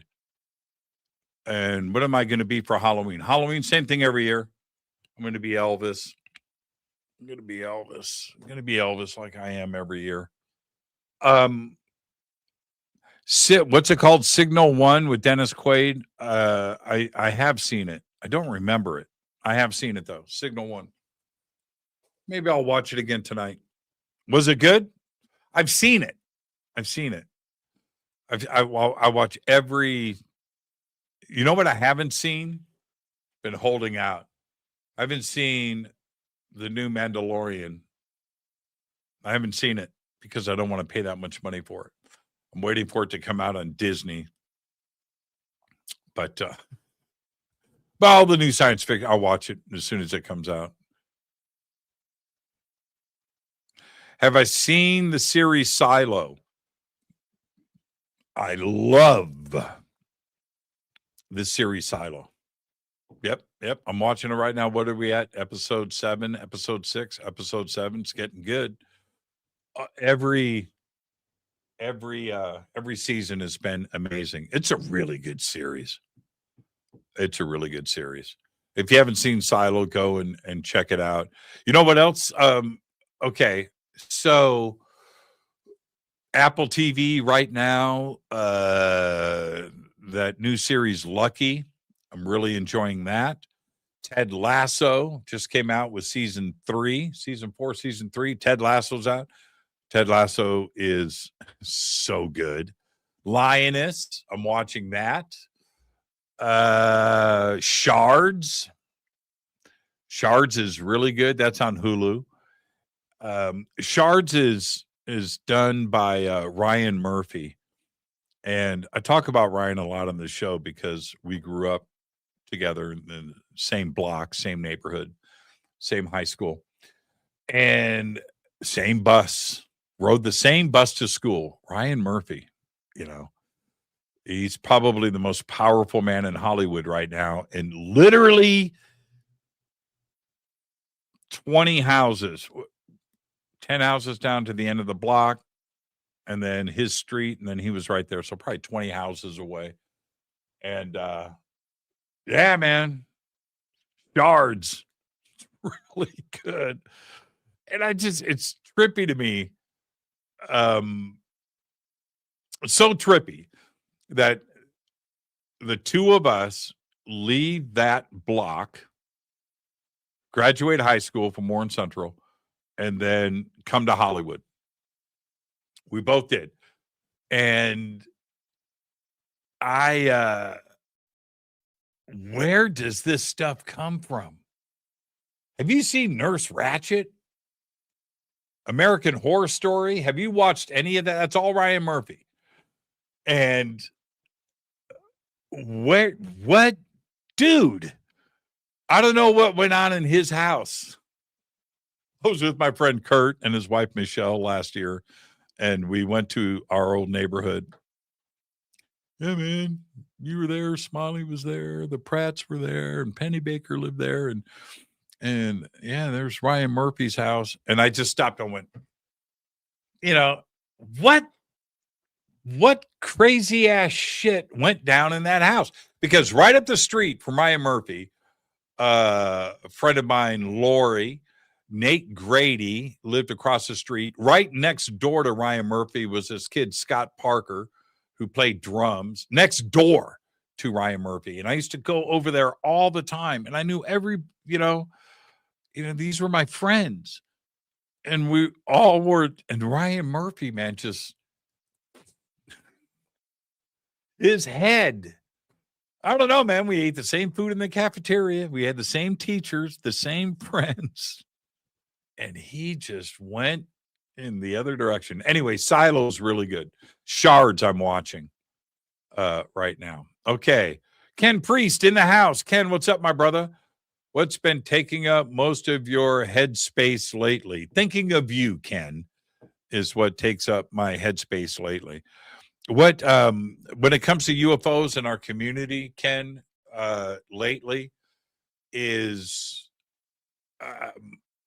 I am trying not to get wrapped up with the people that I know, and some of them really close friends, and their drama, because there is so much. And so my phone rings and I got to pick it up and I got to hear, had so-and-so just said this, and, and man, and what do you want me to do? You want me to call him? You want me to call her? And it's like suddenly, and I've always been the hub in the middle of this big spoke, right? Everybody's out here. I'm in the middle, and right. It's just the way it is. It's the way it is. It's just a fact. So yes, I know everybody, and everybody knows that I know everybody. And I'm not putting out any fires, but it's taking up a lot of my time. And I've been telling everybody the same thing. Ignore it. I can't. Yes, you can. I do. I have no idea. None who talk smack about me or about any of my guests or about the show or about this or about that. I don't get involved. I don't get involved. I'm not calling up anybody. Did you hear what so-and-so said? Did you see this? Did you read this? Did you watch this pod? No. But people do. People do. And it's taken up a lot of my time. There's one other thing, Ken, that is taking up my time. And it's how conventional archaeology is starting to shift. And I think what's going on is there's too much proof. There's too much stuff coming out of the ground that they're finding that they can't conventionally have a comfortable answer to. And that the answers are outside of where they would normally go. And they're kind of going there now. They are. I see it in Egyptology. I see it with Central, South, and North America. I see it throughout Europe. See it around Africa, where there is a fundamental shift in what archaeologists are saying. You think Neil deGrasse Tyson, shifting on UFOs is a big deal? That's what's going on right now in archaeology. And that's taking up, I'm reading a lot about this. Ken, man, I owe you a phone call. I'll call you this weekend. Ken Priest, the absolute very best right there. I love Coachella. Never been. It's right up the street. Never been. All right, let's see. Do you use, okay. Wow, this is a great question. Do you use synth and pads when making music? I want to. I don't have it. I could have it. What I do have is I have a drum machine right here. You can't see it, but see where this poster is sitting on my drum machine. So I have a drum machine right here that's sitting on top of another computer interface for recording. And so I do have that. I do have an electronic drum kit that I can also pull orchestral sounds out of, as you know. But do I have an MPC or pads or anything? No, I don't. I do have the drum machine. It's not an MPC. I do have that, and then I have a set of pads, an electronic drum kit. So that I do have. Do I have a keyboard? No. I don't have any place to put it right now. I've been thinking about getting something, but yeah. So right now, no. When I create music, and I do a lot, I'm a 3-piece writer: drums, bass, guitar. Yeah. And I think in those, and so everything that I do is always just drums, bass, guitar. I'm not a complicated person. I'm not. A couple of tracks and stuff I added horns to, and some other stuff, and some synth pads that were software driven. And it was cool and it was fun, but it was like an out of place object. It just didn't make sense to me in my world. And my Bigfoot, Michigan Rob, Jimmy, are you ever going to do a BMR show? Whenever you're ready, man. How many times, Bob, do I have to tell you? Whenever you're ready. Let's do one this weekend. I'm free. Write me an email, Bob. Do it. Let's see. Jedi. What is this? Jedi. When was the last DMT experience, and what did you take away from it? 6 months ago. And any plans when you're doing it again? Yeah, pretty soon. I need some distance between me and the bus accident. Do you do it alone? No, I would never do it alone. And what is your ritual prep? Wow. Oh, wow. Jedi intuitive path. Okay. All right. I prefer to do it alone with my shaman. My shaman's not doing it. Or with one or two people. I don't want, and everybody must do it. I don't want people around me that aren't doing it. It's not my thing. So, there's that. My ritual prep, if I have a date set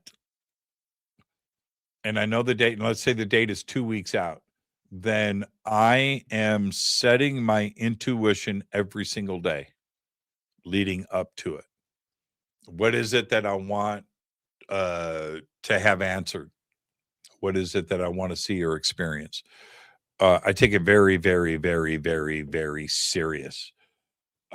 My last experience, which my intention was set that I wanted to experience the universe. I wanted to see the universe. It was more detailed than that. We're at the end of the show. but basically that. And I did go out and what my takeaway from it was that it's alive. It's thinking. It's sentient. The universe. Yeah. Yeah, that was pretty wild. That was pretty amazing. Yeah, you got me thinking about it right now. It was absolutely incredible. That was about it was a strange one. It was about 15 or 20 minutes. I had a timer running. It might have been 20 minutes. And I had done 6 or 7 hits. The other time that I did that much, that was 30 minutes. This was only 20. And when I opened my eyes, I was crystal, but I went in hard, man. I broke through. But it was short. It was intense. It was amazing. Visually, being in the presence of the universe like that was absolutely incredible. Flying through these planets and watching the planets breathe and move. You could tell, you felt that they were, but the way that the stars and it was pretty incredible. Pretty incredible. I'm about due.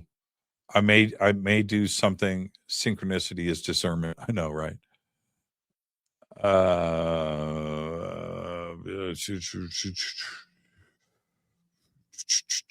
Okay.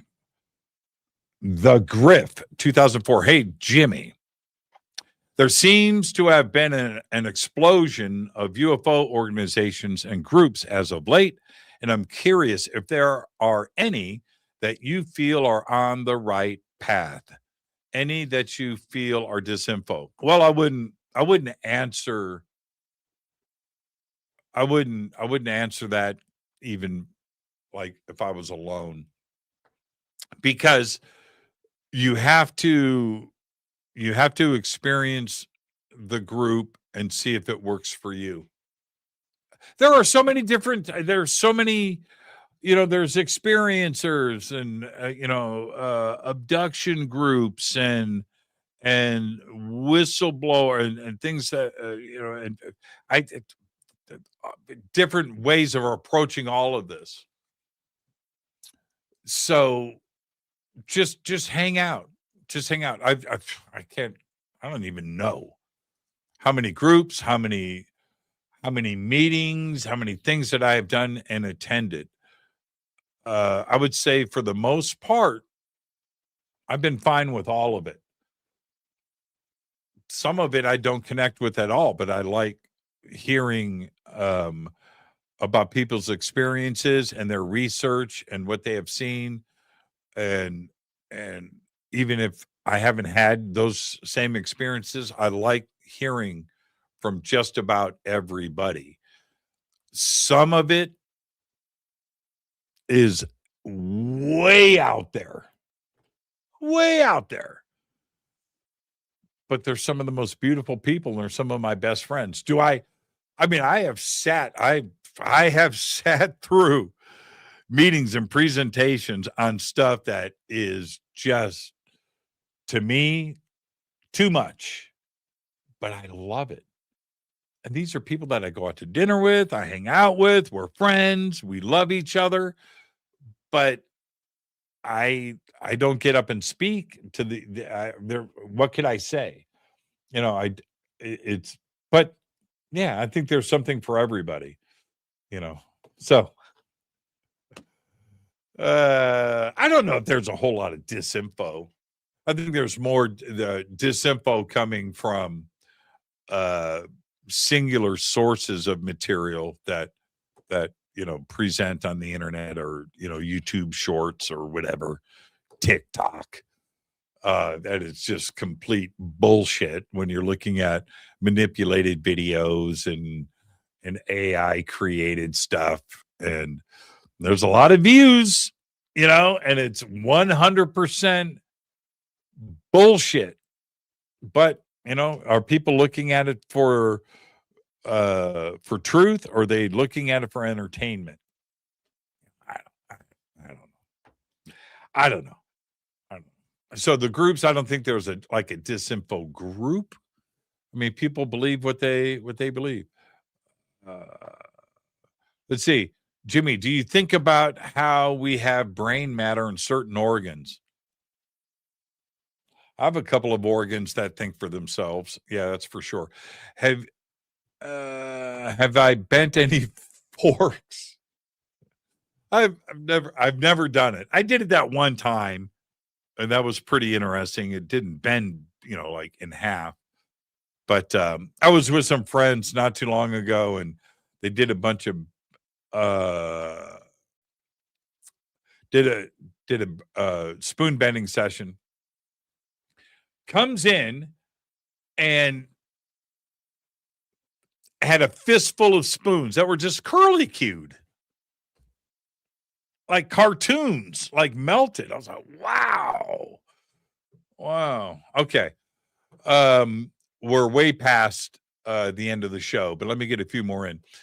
Have you ever interviewed Danny Goler? Of course. I've interviewed Danny many times. I've hung out with Danny.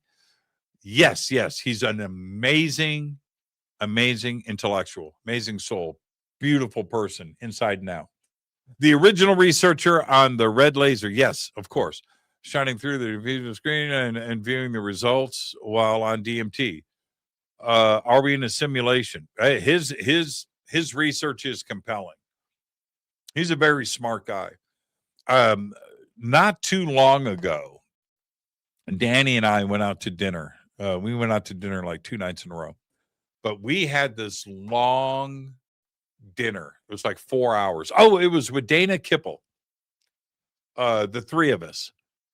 And sitting with Danny and just having just a normal conversation.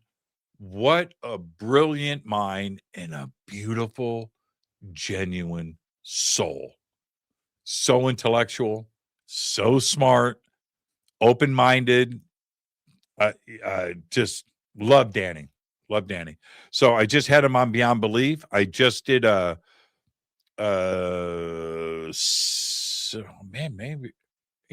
few months ago. This is August. So a few months ago, at Contact in the Desert, he was on my DMT panel there at Contact in the Desert. And yeah, love Danny. Danny's the best. Danny's the absolute best. Search Jimmy Church, Danny Goler. He's been on this show, and yeah, Danny Goler's amazing. All right, let me squeeze in a couple of more. Stella says, Jimmy, retirement.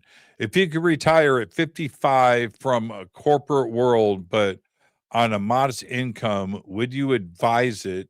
Any tips?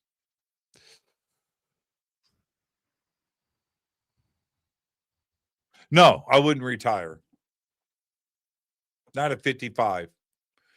So, no. Keep doing what you're doing. Keep putting money in the bank. Because when you retire, you don't, modest. You want to be up for modest, but what you want to do, what you want to be able to do is maintain your lifestyle. And the other thing with retirement, suddenly you have the time to do the things that you want to do.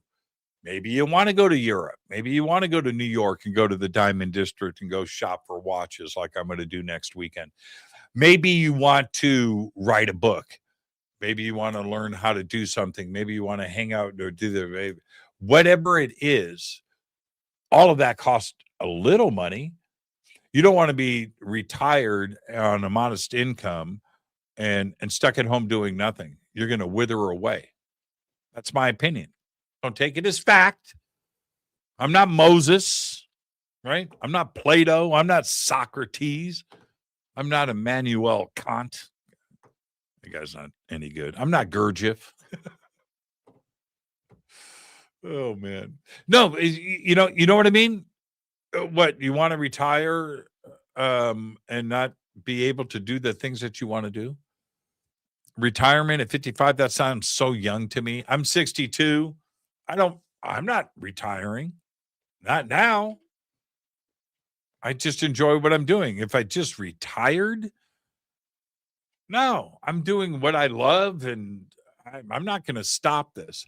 So 55 retiring, if it's a job you hate, that's different. Go get another job. But if you're going to retire from a job that you love at 55 on a modest income, I would advise that. When you retire, you want to make sure that you can go and get your yayas out. You want to be able to go and do all those things that you didn't have time to do. Now you do.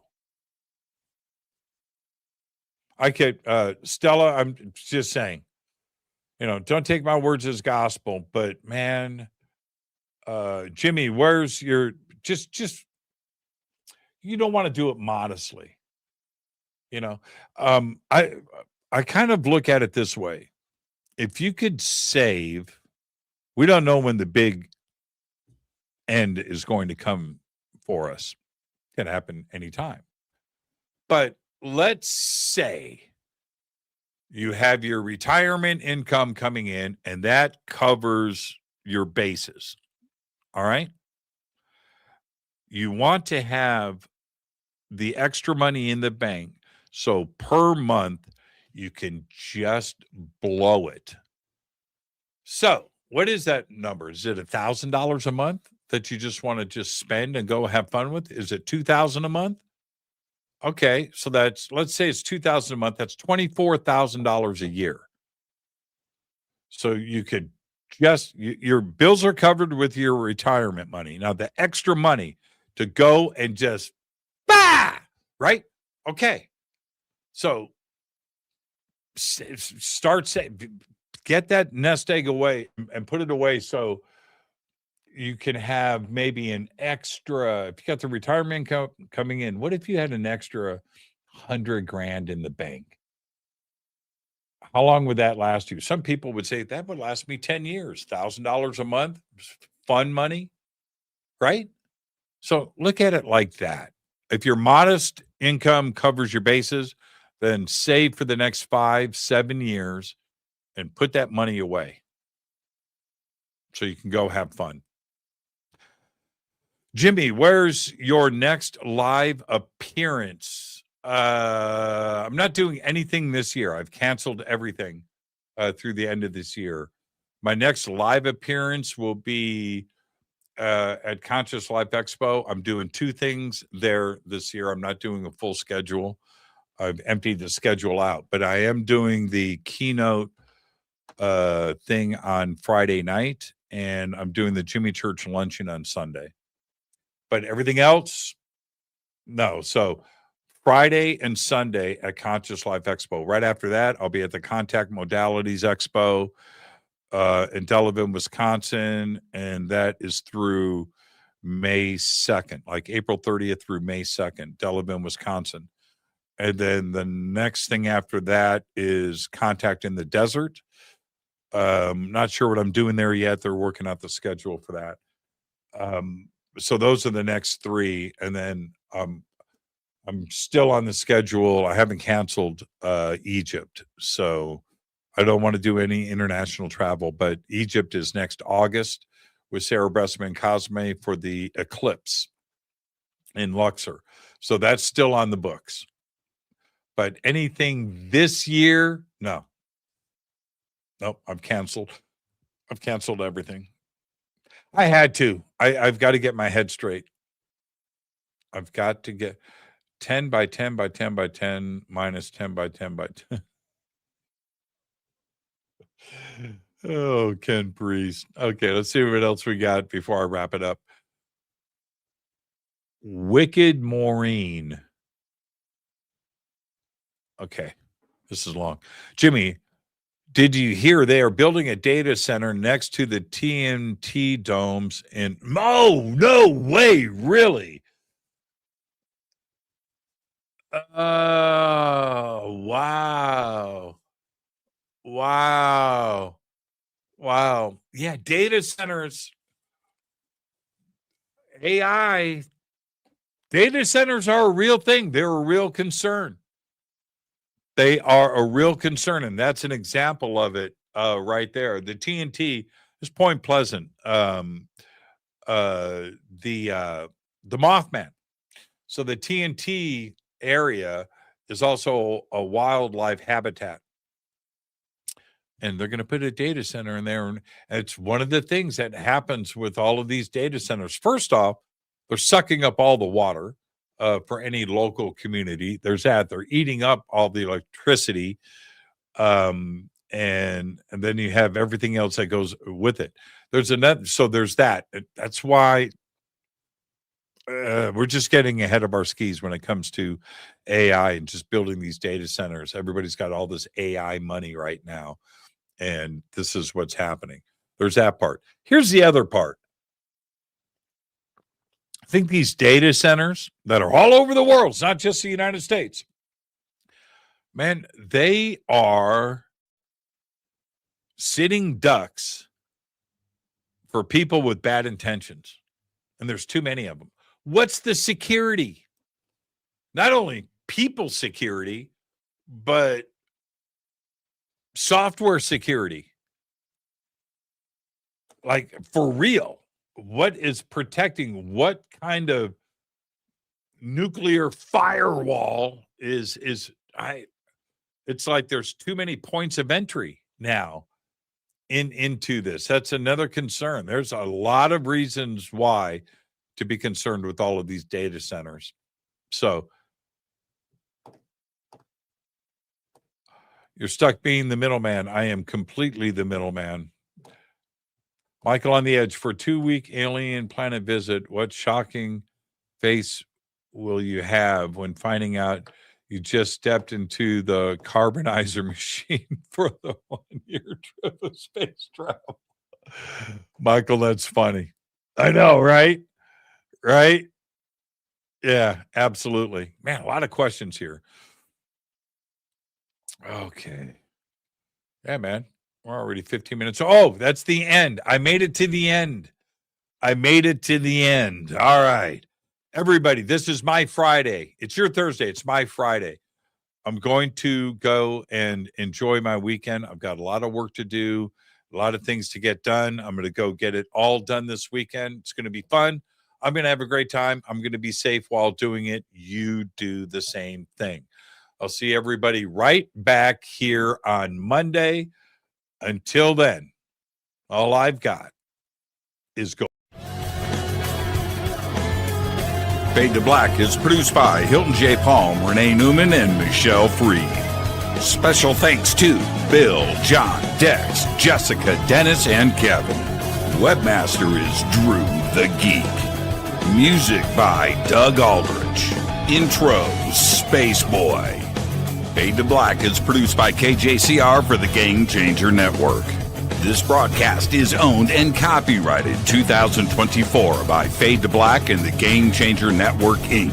It cannot be rebroadcast, downloaded, copied, or used anywhere in the known universe without written permission from Fade to Black or the Game Changer Network. I'm your host, Jimmy Church. Go back, Lee Tappy.